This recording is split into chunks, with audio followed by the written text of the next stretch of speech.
Hello everyone. I, Ms. Bhavna Danesh Munod, welcome you all in Agricultural Development Trust, Shardabai Pawar, Mahila Arts, Commerce and Science College, Sharda Nagar, Baramati. Good day, dear students.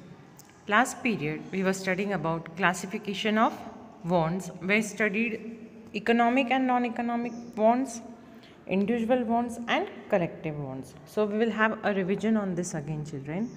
That economic means what? Economic bonds means you purchase the things and in terms you give money. That is called as monetary returns. That means you purchase a commodity and you pay money for that. That is called as economic bond. So example, say food, medicines. Non-economic bonds means what? You are taking or purchasing a commodity at free of cost. You are not paying any charges for them. Non-monetary returns. So that is sunshine, air. This come under non-economic bonds. Then the second classification of bond is individual bonds and collective.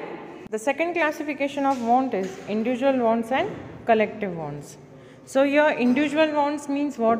Say a doctor using stethoscope, a judge is wearing a coat. That is individual, they are personal things. And collective bonds means commonly we are doing any journey. Say we are traveling by train. So that is individual bond and collective bond. Then the third one is children, necessities, comforts and luxuries. So this is coming under what? Classification of bonds. So the third one over here, what is there? Necessities, comforts and luxuries. Now necessities means what? Basic things like food, clothing, shelter, health, education. These are necessary things we require. Comforts means which make our life comfortable. Luxurious things, sofa set, washing machine, pressure cooker. These are luxurious things. Comfort means giving us comfort. So comfort means giving us relaxation. So example, washing machine, mixer, pressure cooker, etc. And luxurious things means ACs, well furnished house, etc. So necessities, comforts and luxurious goods come under classification of bonds, children. Now we see next, that is what? Goods and services. Now goods and services, children, it is a popular term used in economics. Goods and services, everywhere we use this word, goods and services, popular term of economics. So anything that satisfies human want is termed as good. It has material existence. Example, chalk used by a teacher, it comes under goods, children. So anything which satisfies human want is what? Need. So when my need is satisfied, that is called as good. So your good is what? A chalk. Why chalk is a good? Because a teacher requires chalk to teach. And what are services then? Goods means useful of that product. And what are services? Services also satisfy human wants but do not have any material existence, children. See, services means what? It doesn't have any material existence. It is the human want but doesn't have any material existence. Example, a teacher is teaching you. That is a service offered by a teacher. See, goods are what? Chalk used by a teacher, that is good. And services means what? Teacher is teaching you, that comes under the part of services. So goods and services, these are most commonly used terms in economics. Now we come to utility. We studied about wants, children. We studied about classification of wants. Now we come to the third point, that is utility. Now what is utility? See, capacity of a commodity to satisfy wants or want satisfying power of a commodity is called as utility, children. Utility and satisfaction are different, keep in mind. Utility means what? You are purchasing things, you are taking things. And satisfaction means when you use that, consume that particular commodity, you are satisfied. For example, see children, how we can difference utility and satisfaction.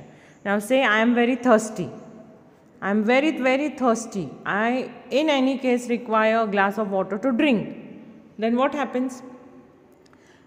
That is my utility, means my thirstiness is my utility. I drank 2 glasses of water and my thirst is satisfied. That is called as satisfaction. So Utility means what? Want power of a commodity. Satisfying power of a commodity, that is called as utility. Next comes value. Value we all know. Say diamond are very precious, very valuable. Diamond, children, value. So in that value, children, there are two terms, value in use and value in exchange, which is also called as paradox value. So in economics, value has two approaches, that is value in use and value in exchange. Now this value in use and value in exchange is termed as paradox value, children, in economics. So they can ask, explain paradox value. So how this paradox value is calculated, see, or how it is termed as. Paradox value is termed into two types, that is value in use and value in exchange. Now what is this value in use? Now value in use, single example I will tell you. Now suppose, see children, we daily use water. What we use? We daily use water. For example, I am giving you. We daily use water. We drink water for, say, cleaning utensils, for cleaning the floor, for to keep a house clean. We use water daily. But the cost of the water is very less. See, daily using the product, daily using water, the price of that product, the price of the water is what? Very less. That is called as value in use. And value in exchange means what? For example, children, if a diamond is there or gold, diamond or gold, what they are? See, diamond and gold, they are too costly. We don't use it every time also. We don't use it every time. They are too costly, but still purchase it. But still people purchase them, even if they are costly, even they are rarely used. That is called as value in exchange. Means the things which we use daily that are coming under lesser cost, or sometimes it is free of cost, and the value in exchange term is, for example, diamond, children, which is rarely used, but still we pay money for that at higher cost. So water and diamond are termed as paradox value. So let us see what is over here in your textbook regarding value in use. Value in use refers to the worth of a commodity.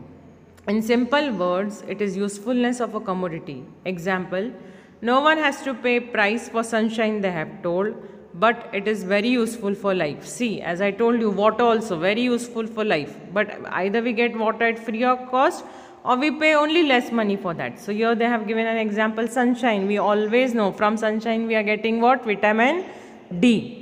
So vitamin D, if we are getting from sunshine, children, what is happening? We are getting at free of cost, and it is very good for health. So they have told immense worthful the sunshine is for life, never doubted. But in economic language, sunshine is what? High value in use. Why? Because it is a free good. Free good.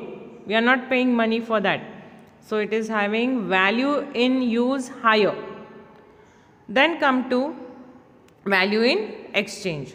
Now what does value in exchange tells us, children? That it refers to the worth of a commodity or a service expressed in terms of another commodity.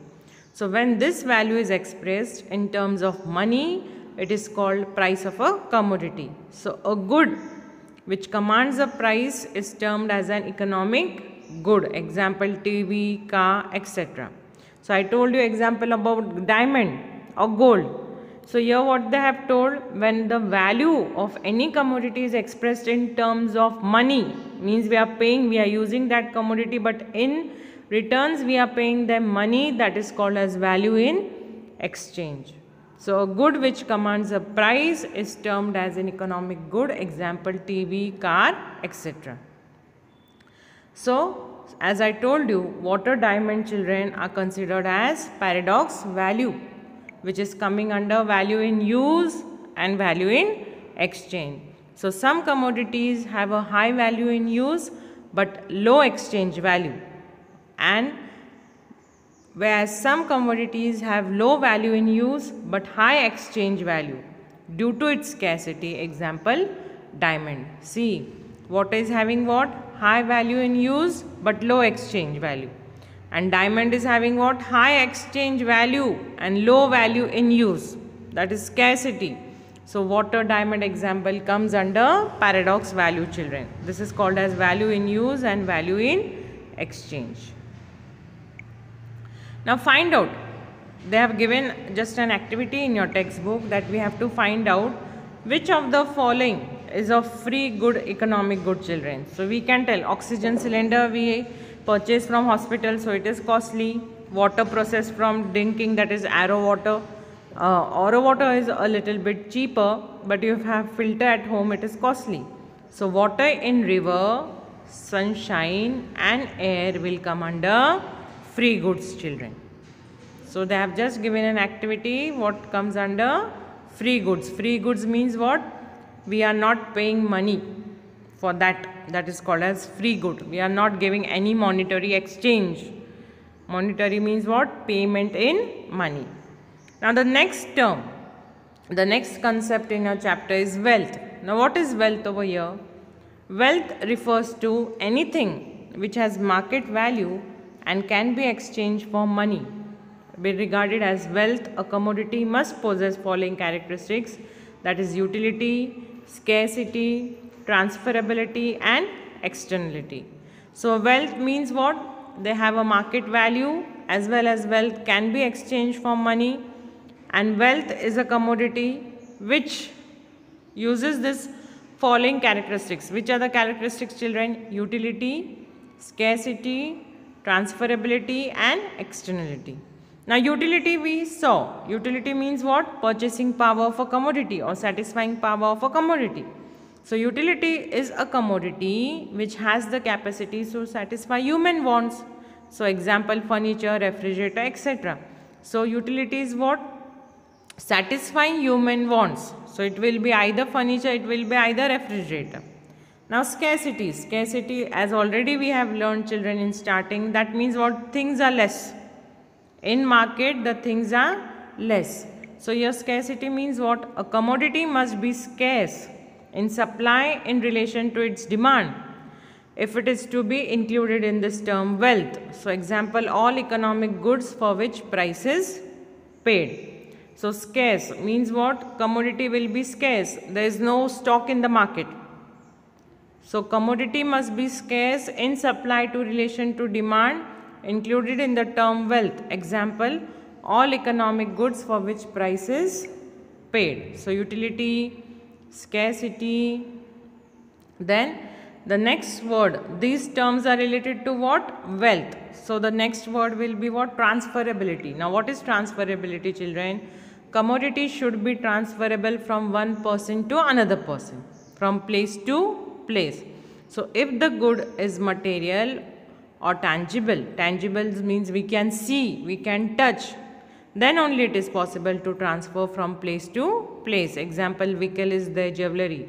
These things we can see, children, we can touch it. That is called as tangible, and non-tangible means we cannot touch or feel it.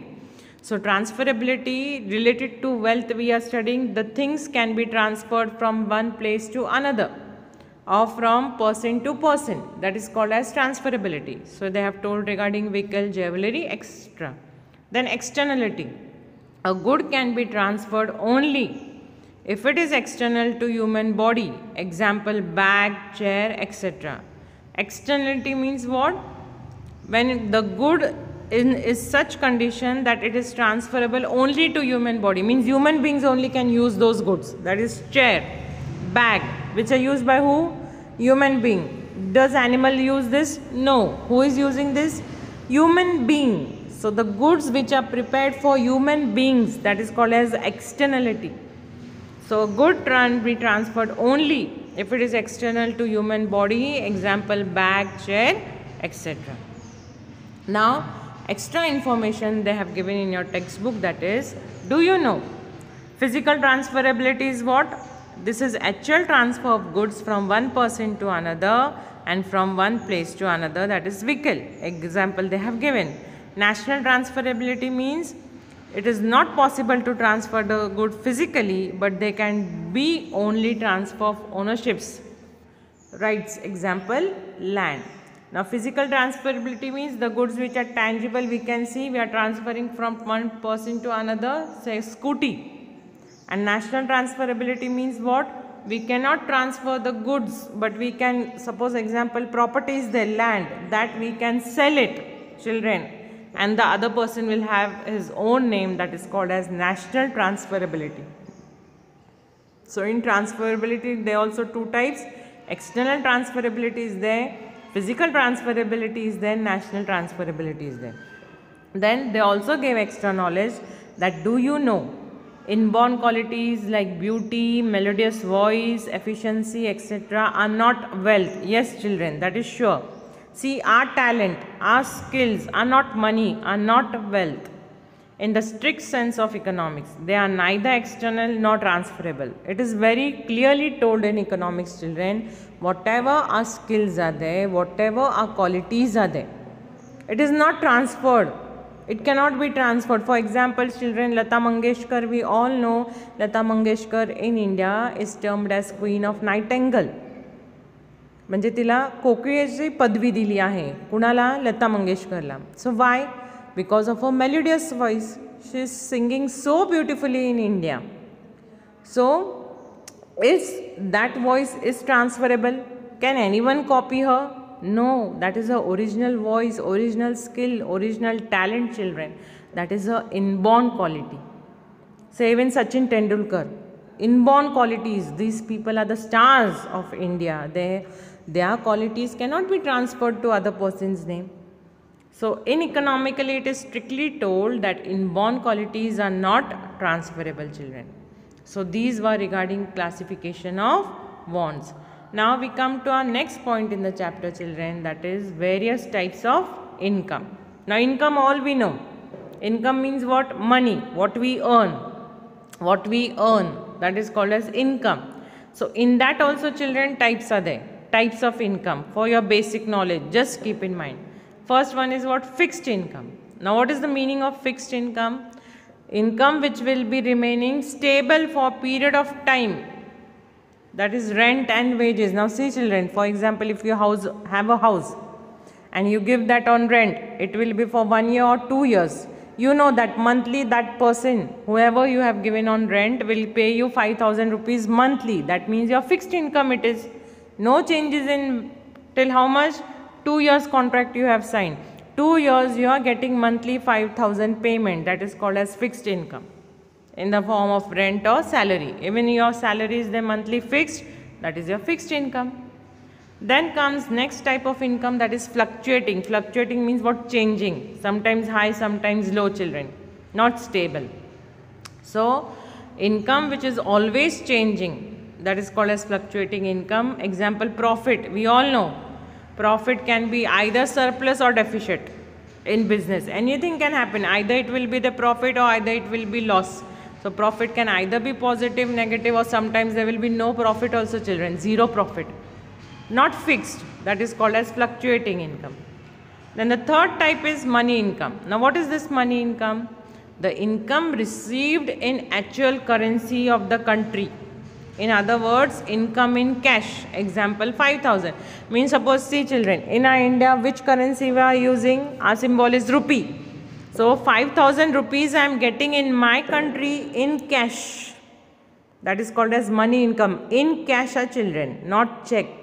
Cash coming in hand. That is called as money income. Then the next one is what? Real income. Now what is this real income? Real income is the purchasing power of money income. Example, commodities purchased out of money income. So real income is what? Purchasing power of income. Means what? You are buying any commodity, say pen, book, pencil, bag, but you are paying money for that, children. That is called as real income.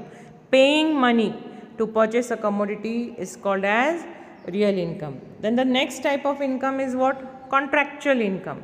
Means according to the terms and contracts you have paid that particular person. So it will be salary, it will be remuneration, wages. See children, they are labors. For example, labors are there. So labors you pay 10 rupees, 50 rupees, 100 rupees. On contract basis, the contractor pay them daily wages. It will be either 10 rupees, 50 rupees or 100 rupees. That is called as contractual income. So laborers paying the amount, the contractor is paying the laborers on the basis of daily contract, 100 rupees to 100 rupees per day. That is called as contractual income. And the next income, children, is residual income. Now what is the meaning of this residual income? We will see. That is income which is left over after making payments, children. Income which is left over after making payments to all factors of production is called as residual income. Example, profit. Means all the factors of production you have paid, payment has been done. And then when the factors of production are paid, that is called as residual income, that is example, profit. Then the next income is earned income. Now, the income which is obtained after participating in the productivity activity, it is called as earned income, children. So it will be wages, interest or profit, earned income. So residual income means what? Left over after making payments to all factors of production. That is called as residual income. Example, profit. Earned income means what? The income obtained after participating in the productive activity. Whatever production activity it will be there, say regarding wages, interest, property, you are paid money according to that. That is called as earned income. Means whatever production activity you get the money, say in the form of rent, in the form of wages, in the form of interest, in the form of profit, that is your earned income, children. So types of income, just for your basic knowledge, keep in mind, children. See, we will study one by one again. We have just do revision regarding this. Various types of income are there. First one is fixed, means income will not change, it will be stable. Fluctuating, changing in income. Money income means you purchase or you have cash in hand. Real income means you purchase a commodity, buying the thing. Contractual, on contract basis you will get money. Residual income means the leftover after whatever payments have been done. And earned income means you get from interest, profit, children, that is your earned income. So this types of income as well as wants, wealth, scarcity we have seen in this period, children. Next period we'll study the next concept of this chapter. Till then, bye and thank you.